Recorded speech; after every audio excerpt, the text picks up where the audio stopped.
Okay. So let's start with our session on genomic library. So we have finished. We are finished with cDNA library. We will be starting with the genomic library. So as I have given you a little bit of idea about what exactly the genomic library can be. So the genomic library would be the library which would contain all DNA in fragments and which will have everything. It will have the non-coding region and the coding region as well. So as you can see in this very first diagram that they have given, you have a human DNA, then cleave with restriction nuclease. Okay, restriction nuclease is the one which will cut the DNA into fragments, millions of genomic DNA fragments, and this DNA fragment inserted into plasmid using ligase. Okay, so we are not having mRNA, we are not having any reverse transcription taking place over here. So it's a normal procedure. They extract the DNA, and then after extracting the DNA, you cut the make the fragments of the DNA, and put those fragments into the vectors using ligase enzyme. Okay, so the nuclease is the one which will help in cutting down of the DNA. Ligase is the one which will attach the vector to the DNA fragments. Then introduction of the plasmid to the bacteria. Then these recombinant DNA molecules will be introduced back into the bacteria. So this is how we are going to construct the genomic library for each DNA fragment. And if you see that it is very difficult for us to store a DNA, like, make the, because when we want to study a DNA, then maybe a specific part of that DNA that we want to study. So if we make DNA fragments and put those DNA fragments into the vector and make multiple clones of the same, and then make sure that you are making multiple copies of the same, then it will be easy for you. So that is what we are going to see in genomic library. So this is a very nice content that I have found, which is very brief and which gives you the whole idea. Um, what are DNA libraries? So a DNA library is a collection of clones of DNA designed so that there is a high probability of finding any particular piece of the source of the DNA in the collection. So it is not, say, if you, when you want to study a DNA, it is not that you will take the whole DNA and study the particular DNA, like search for that particular part, and then you will select that part and go ahead. So with this DNA libraries, what will happen is that particular fragment of the DNA, you know where it is exactly, and you can just go ahead and take out that particular clone that you have made out of it, and then start using it and start experimenting with the same. So that is what it is. So DNA library is a collection of clones of DNA designed so that there is a high probability of finding any particular piece of source DNA in the collection. What are types of the DNA libraries? One of which we have already seen, the cDNA library, and another one is the genomic library.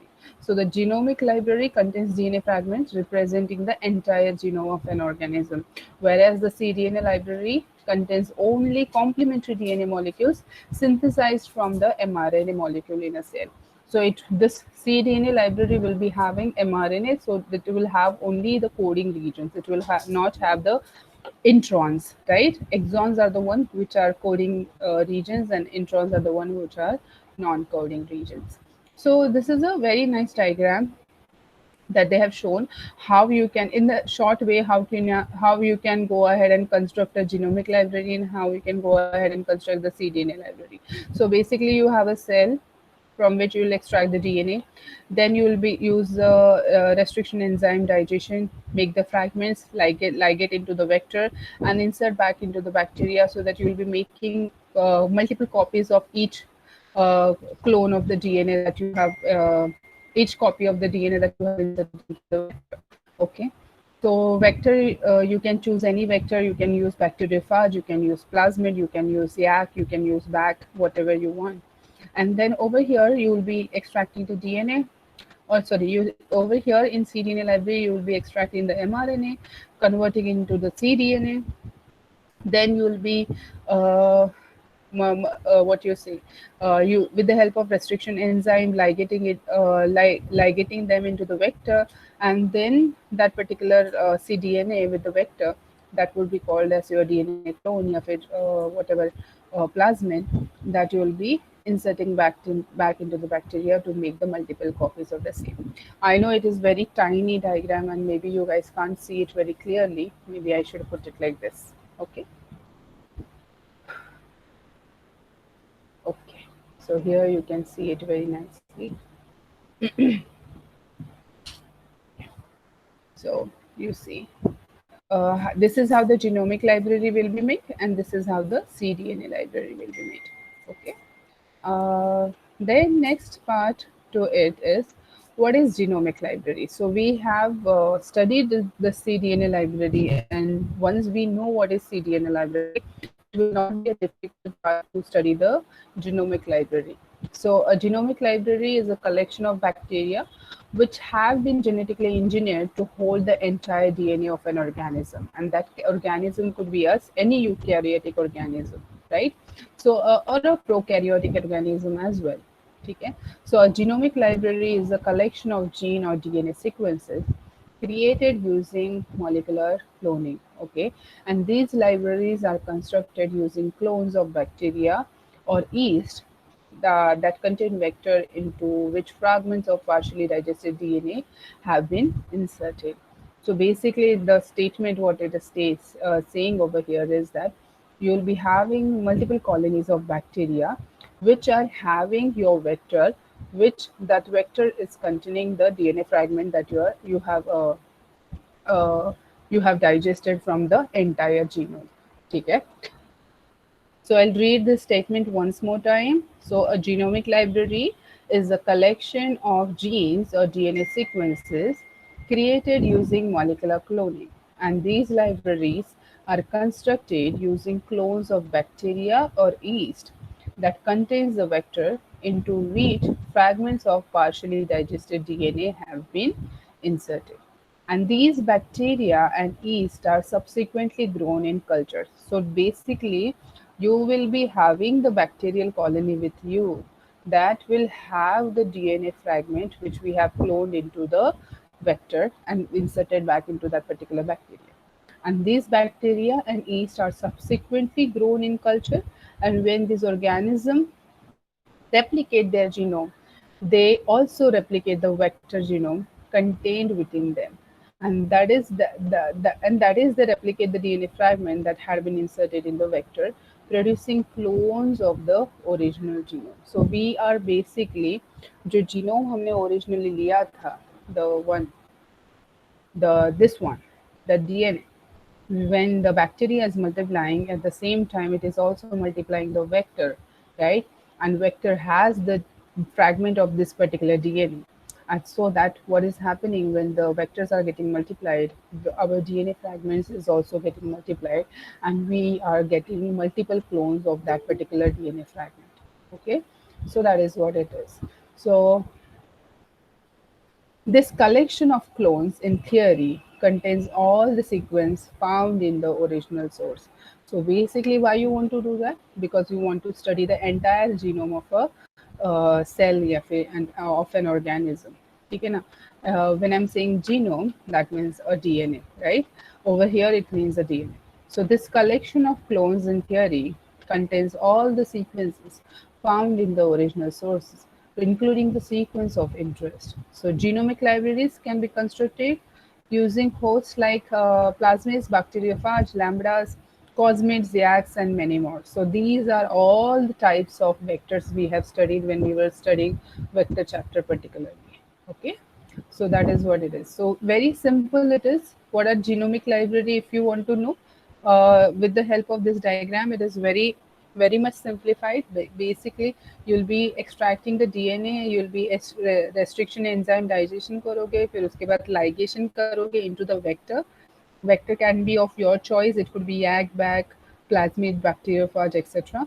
And these vectors cloned in with your DNA fragment. Basically, you'll be calling this as a DNA clone. You will be inserting back into the bacteria to make multiple copies of the DNA fragment of interest. Okay? And if you check on each DNA fragment that you have produced from this particular original DNA, if you put them together, you will be able to sequence the entire genome, or you will be able to have the entire genome with you with multiple copies of the same, right? So that is the main importance of the genomic this thing, what you say, library. Just give me 1 minute here.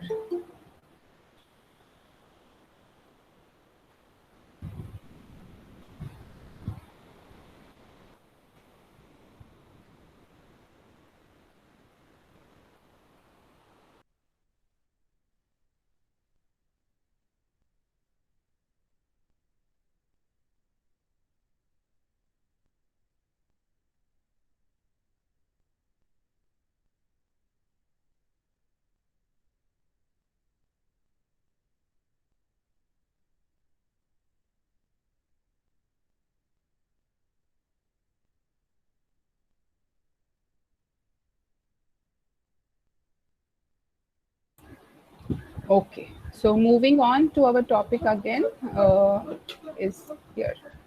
Yes. So, what are the steps involved in the construction of the genomic library? First is to create a human genome library. A researcher begins by extracting and purifying DNA from human cell. Okay, so say they started extracting and purifying the DNA from a human cell. And we very well know, since we have already discussed the procedure for DNA extraction in detail from a plant source, so the same or same procedure will be applicable for the DNA from human cell as well. So you'll be extracting and purifying the DNA. The purified DNA consists of extremely long strands to begin working with the DNA. So the strands must be first cut down into the manageable sizes, and that is why you do not that is why you want to cut down the DNA, the entire genomic DNA into fragments, which you will then go ahead and clone it into the vectors. Okay, put it into the vectors. So the DNA therefore is digested with restriction enzymes, which cut the DNA at specific sequences. And the restriction enzymes cut the DNA into thousands of smaller fragments, each of which may contain one or more genes. Okay, so that is why, since you cannot study the entire genomic DNA, you want to cut them into the smaller fragments, and those fragments could be thousands of smaller fragments, each of which may contain more or one or more gene. Right, ठीक है ना? So when we are saying that each of which contain one or more gene, that means it can have uh, more than one gene which will be specific for the specific translation, specific function that is going to be carried, going to be done in your body or something, all the biochemical reaction. So each gene has a specific function in our body.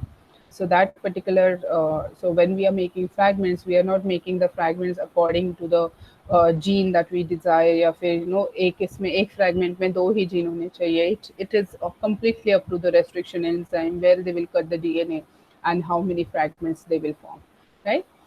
So each fragment is different and have unique DNA sequence. To create the library, each fragment must be inserted into loops of DNA called plasmids. Okay, and these plasmids are nothing but the vectors. So a plasmid is a type of a vector that allow the DNA to be shuttled into the bacteria. So with the help of plasmid, we can shuttle this DNA, particular fragment of the DNA, into the bacteria. The plasmids are digested with restriction enzyme and then sealed to human DNA using DNA ligase enzyme. So basically, whatever DNA fragments you will be using restriction enzyme on the plasmid as well. And you have to know that the restriction enzyme that you are going to use to cleave your entire genomic DNA into fragments, the same restriction enzyme you are going to put it on the plasmid as well, so that we can get those sticky ends. Okay? So sticky ends from what you say, plasmids, and sticky ends from the DNA fragments will be binding together to make the whole DNA clone, right? So the plasmids are digested with restriction enzyme and then sealed to the human DNA using DNA ligase. So ligase is an enzyme which helps in the sealing part. Nuclease is the one which will help into the cutting down part. Okay, I'm just telling you. So ligase is an enzyme which will bind the DNA fragment to the plasmid, and then it will help in getting a molecule which will be called as recombinant DNA. Okay, so that is what they have explained. So now till here we have made what we have taken a DNA, we have extracted and purified a DNA, genomic DNA, the entire genomic DNA. Then we treated that entire genomic DNA with restriction enzyme, which has given us thousands and thousands of smaller fragments of DNA. Then our job is to insert the smaller fragments of DNA into the plasmid with the help of restriction enzyme so that you get a recombinant DNA, right? And this recombinant DNA will have the DNA fragment from the original DNA, right? So the recombinant DNA molecule are added to the bacteria, and the bacteria are made to take up the DNA. Okay? And when the bacteria have taken up the DNA, the entire collection of the cells and DNA represent a human genomic library. So once this DNA clone, or we can call it as recombinant DNA, it is again inserted back into the bacteria. That is where it will go for multiplication. That is where it will replicate itself. And when the bacteria have taken up the DNA, the entire collection of the cells, that is entire collection of the cells means each DNA fragment will be put into different bacteria. So if you take those all bacteria together which have different fragments of DNA of your original genomic DNA, where that will be called as human genome library. Okay? And the recombinant plasmid remains separate from the bacteria's own DNA, making it easy for extraction again. So if you want to go ahead and extract that particular DNA fragment which you want to study, you can just select that bacteria and extract that particular plasmid from that bacteria and go ahead and study the same, right? So this is a very nice diagram in which they have explained the entire procedure, what I just explained to you right now. So you have genomic DNA, isolation of the genomic DNA from the cells, and this is how our DNA will look like. Then you, at the same time, you have the plasmid vector. You will be digesting these both, the DNA and the plasmid, with the restriction enzyme. Then with the DNA, entire genomic DNA, you will be getting the cleaved DNA, that is your DNA fragments. And with the plasmid vector, you will be getting the cleaved vector. Then you will be ligating them together. Okay, cleaved DNA with the cleaved vector, and ligation with the DNA ligase. So this is how we'll be having your vector with the DNA fragment of interest. Then you are going to put that back into the bacteria, where it will amplification of the genomic DNA library will happen. Okay, then collection of the genomic DNA library. So you can store this bacteria directly, and whenever you want to retrieve these bacterial colonies, you can retrieve and start studying the same. Okay, so that is what it is. Then further part comes to it, that how exactly you will select one particular DNA fragment of your interest. So that is what they have shown. So by far, that whatever I have told you is still collection of the genomic DNA library and storing it to your data bank. Okay.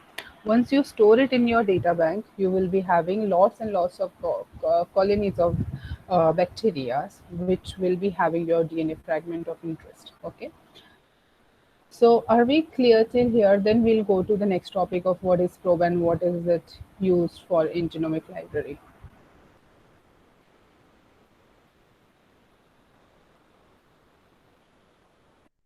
Are we clear till here? Or you want me to explain one more time?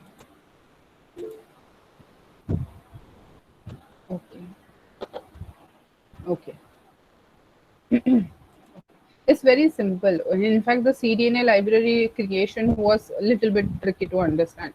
This one is pretty simple.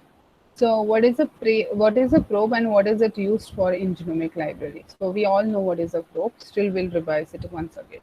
Okay. So one of the key elements required to identify a gene during a cloning is a probe. Okay? So you can probe a particular antibody, you can probe a particular sequence of DNA, and you can probably send it into this bacterial colony, and it will go and complement the with the DNA of your interest, and you'll be able to isolate that particular DNA fragment only, which you want to study.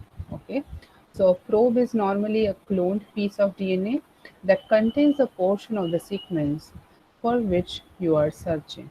Okay, and typically they are labeled. We all know probes are labeled, either they are radio labeled, either they are chemiluminescent labeled, they can be fluorescently labeled. So there are many types to with which you can label them, and it will become very easy for you to identify that particular DNA sequence, because these probes will go and bind to that particular DNA sequence only in your genomic library, right? So you typically will make a probe radioactive and add it to a solution. Filters containing immobilized clones then bath into the solution. And the principle behind this step is that the probe will bind to any clone containing sequence similar to those found on the probes. And this binding step is known as hybridization.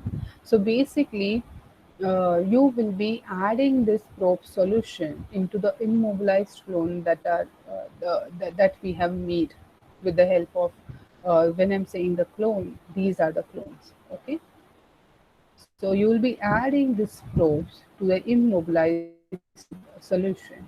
And the principle behind this step is to probe will bind to any clone containing the sequence similar to that those on the probe. Okay? So when they will complement with each other, that time only the probe will go ahead and bind to that particular DNA fragment. And this binding step is called as the hybridization. So genomic DNA libraries are almost always screened by hybridization using a radioactive nucleic acid probe. So we know that we can make a probe which will target a particular sequence only, and which will help us in recognizing that sequence, where exactly that sequence is present in that clone, and then you can go ahead and extract that particular clone and go ahead and study on this, right? So genomic DNA libraries are almost always screened by hybridization using a radioactive nucleic acid probe, and this is how you can see we can have the probe. So this is the double-stranded DNA, and you can have this particular probe designed for this complementary strand and this complementary strand as well. So the next step is very important. Cloning. Just a minute.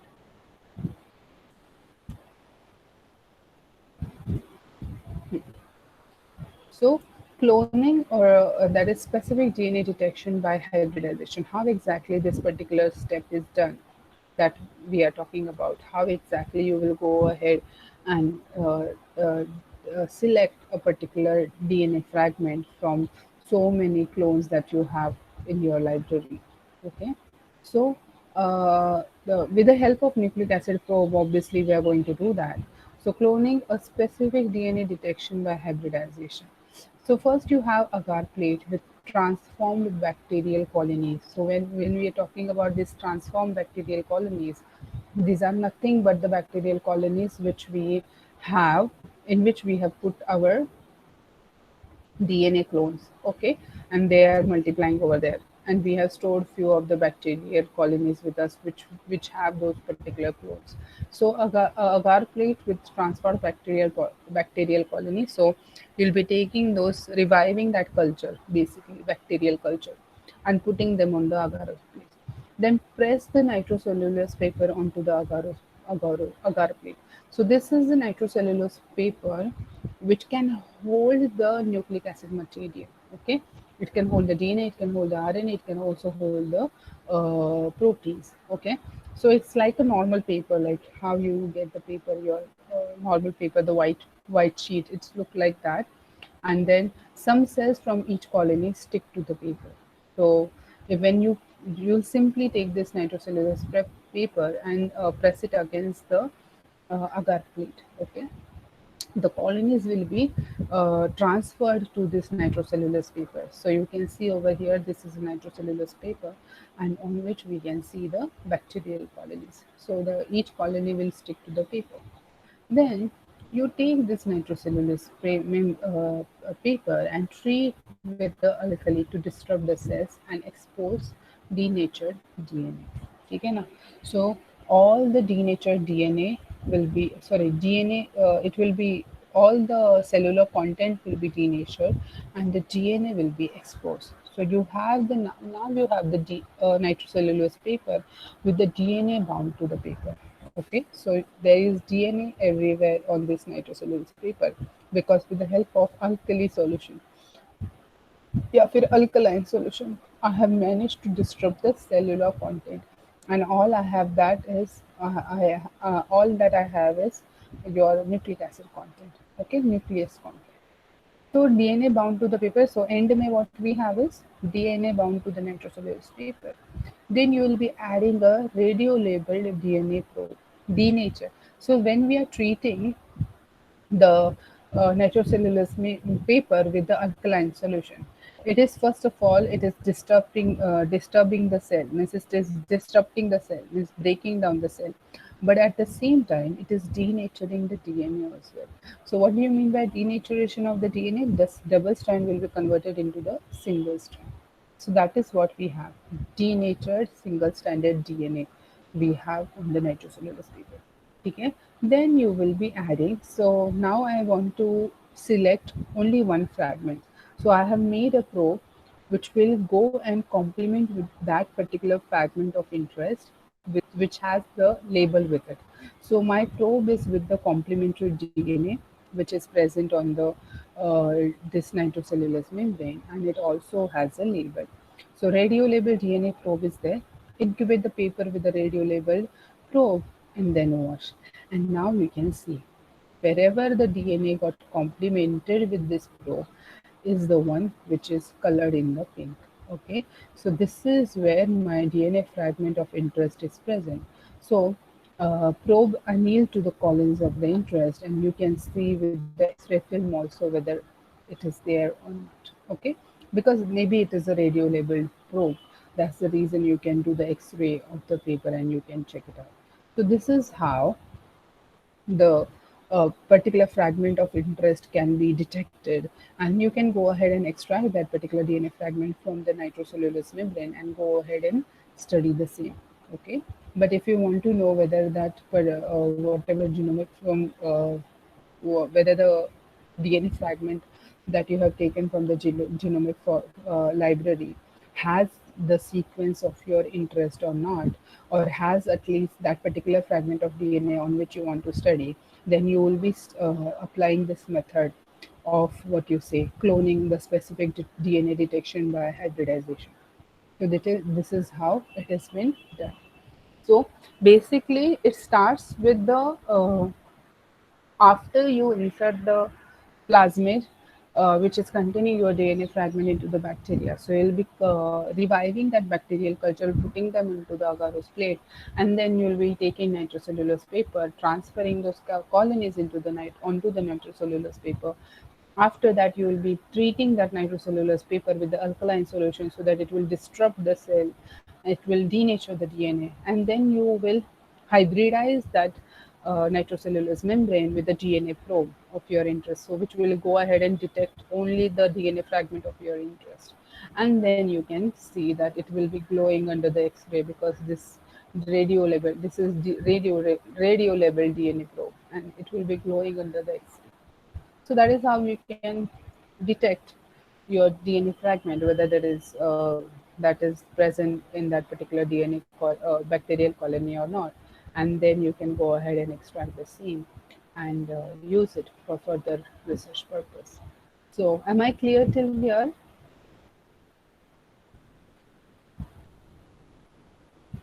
Yes, ma'am. Okay, it's very simple. It's not very difficult. Okay. So, yeah, moving on. What are the uses of genomic library? Probably that is what we are going to see. Yes. So what are the uses of genomic library? So using a genomic library, researchers can explore the genome of an organism to learn more about genomic structure and function. So they can also map the genome, identify the location of the specific genes.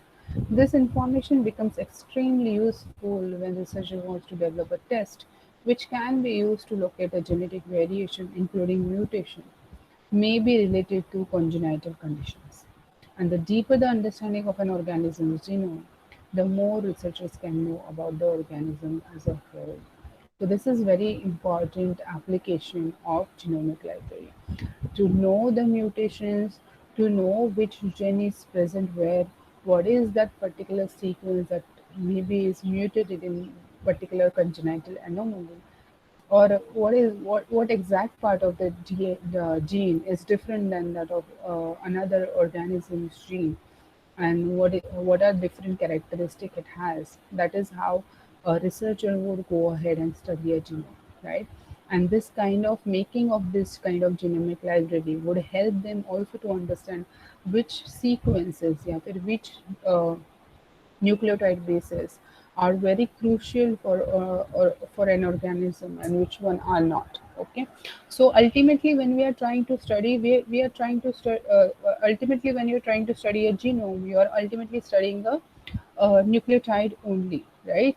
So you basically would be understanding what is the nucleotide sequence, how are they placed, and if there is any congenital anomaly, or if there is congenital anomaly is nothing but it's related to genetic your from birth, okay, and then if there are any genetic variation, at what point are these genetic variation, which genes are altered, which genes are not altered, that is what it is. So deeper the understanding of organism genome, the more researchers can know about the organism as a whole. Okay. Another part to it is that a genomic library can also be used for the purpose of cloning segments of DNA. The vector in the host bacteria can be replicated by the host to create a number of copies of the segment of interest, with these copies being further studied or inserted into another vector for genetic modification and other research purposes. So basically, you can take these clones, you can again play around with these clones, make some modification in the DNA fragment, then again put them back into the bacteria and see what modification have led to what kind of enzyme and protein production. That is also further part to it. That is the whole purpose of cloning the segment. So you when you are cloning the segment into the vector and then putting them back into the bacteria for making the multiple colonies, maybe at certain point you can remove those clones and play around with the DNA sequences and check what kind of enzymes and proteins it can produce, right? So that would be a part of genetic engineering basically. Then cloned materials, for example, could be inserted into crops for purpose of introducing specific modification with the goal of improving the crop performance. So that is one example that they have given us.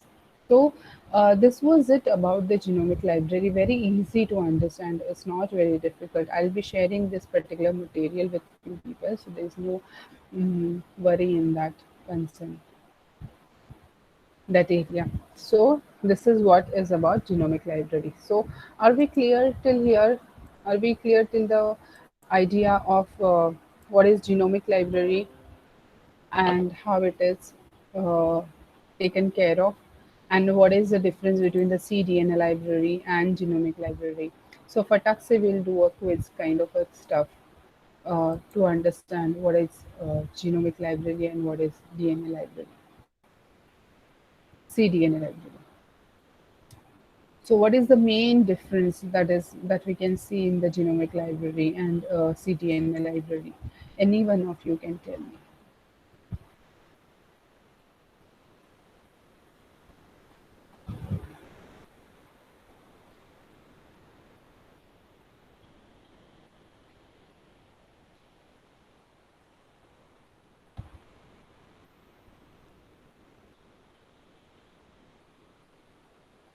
Are you typing in the chat box?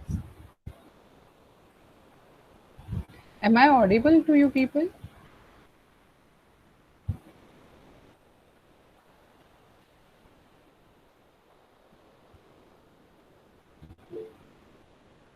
Yes. So what is the main difference between the genomic library and the complementary DNA library?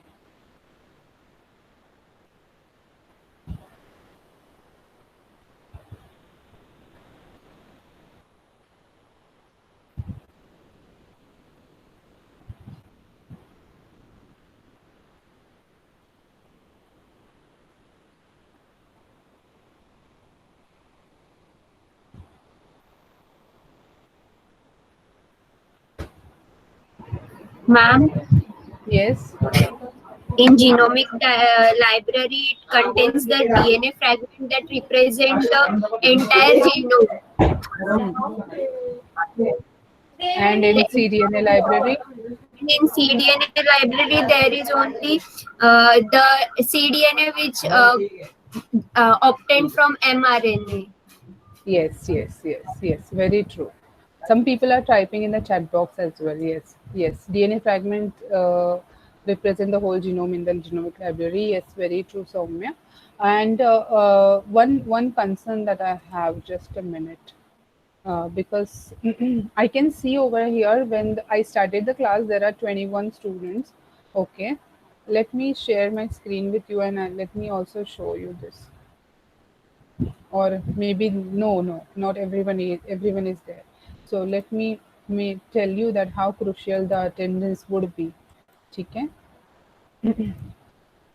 see, this is how I get the data. Can you guys see my Excel sheet? That who joined the class at what time, and the people who are not having any data in front of the or of them are the one who have not joined the class. Okay, so even if like you, what time you are joining, that is also I we will come to know. Okay, so you have to make sure that you are joining on time. And see, sometimes there are some glitches, like sometimes you people get log out, then you can again log in. There's not an issue, because we also do many meetings using Google Classroom या फिर Zoom. So many times we also face problems, but not all the times we face. Or if out of five, maybe one time I'll face a problem.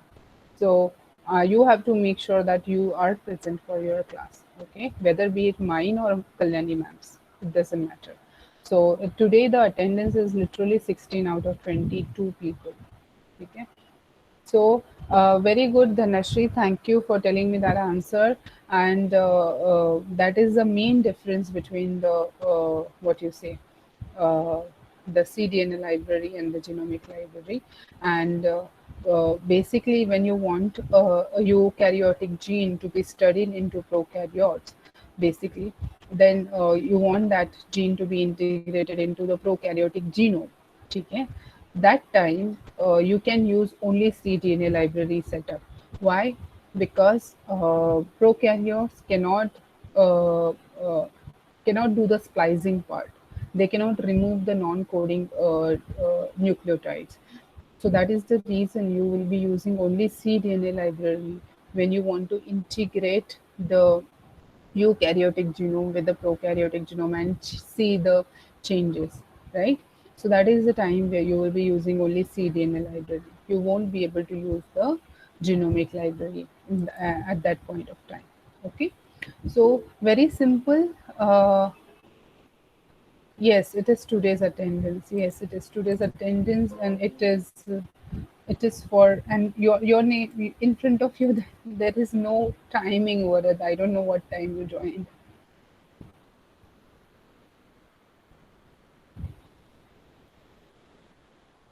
You can see the Yes, timing. What time you joined? yes, ma'am. Yeah, I'm from starting. I don't know exactly the time, but I'm from starting. Okay. Generally, it ticks in everybody who is joining the lecture. So I'll make sure Okay, that I mark your attendance here. Okay. okay. Yeah.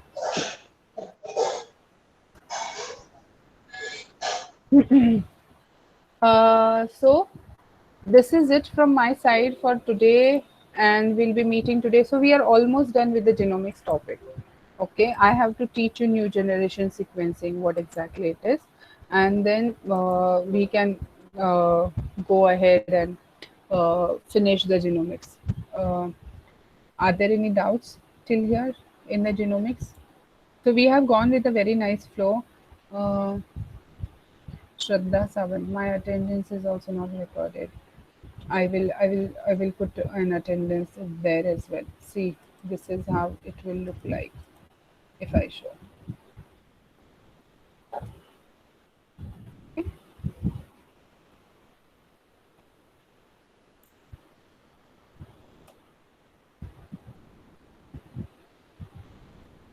So, are there any doubts? Shraddha, I'll put present in front of you as well. Okay. Yeah. So we are done for the day, and you guys can go ahead and attend the 2:30's lecture. I hope ma'am must have resolved the problem of mic setting, and yes, as soon as we get any schedule for intermediate exams, I will let you know. Okay. So I'm signing off for now. Please take care of yourself.